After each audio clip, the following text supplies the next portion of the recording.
Sa tanan, happy kay ko nga Nanay Marcolita nga nabutang sa Senado nga angay motuki anang kanang anomalya sa flood control.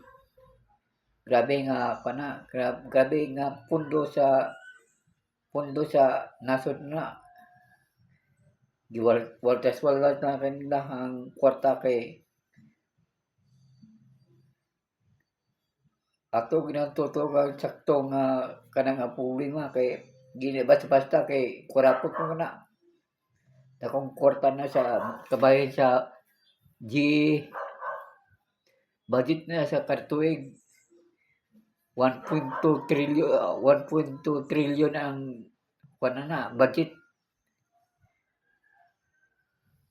Wala wa man tarong nga engineer na kay sabi ni DPWH agad na. Ama gyud na kuan nila pagkaon nga kanang project na igo ra kanang mga project sa DPWH kada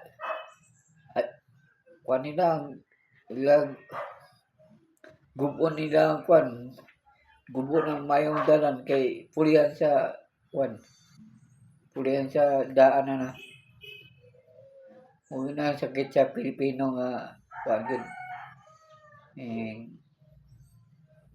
para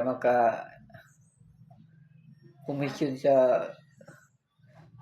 sa dako labi ng taga DPWH mga congressman na ana gina komisyon dako ana sa mga project na nila. Grabe nga kuan na komisyon na paldo-paldo na nilang kwarta na.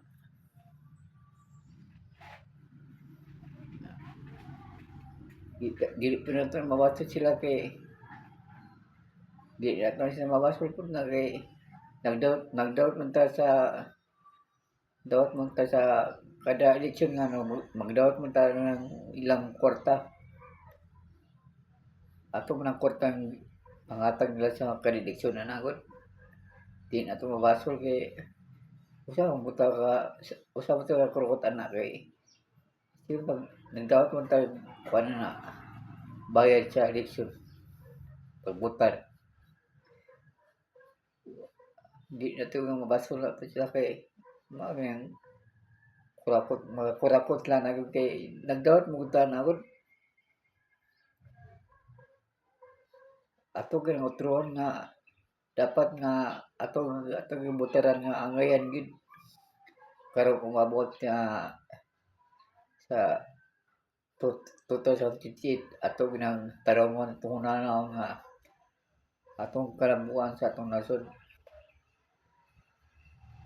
nga makatabang kita kay kita kay wala na kay grabe nga utang sa Pilipinas karon kay trilyon ang utang 16 trillion aba na nga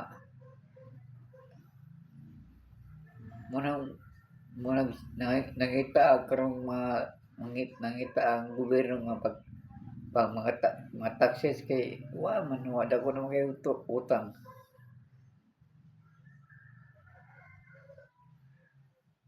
Kay dako man utang ang Pilipinas karon.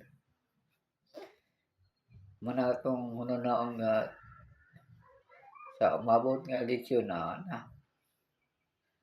ato nang hunahon gud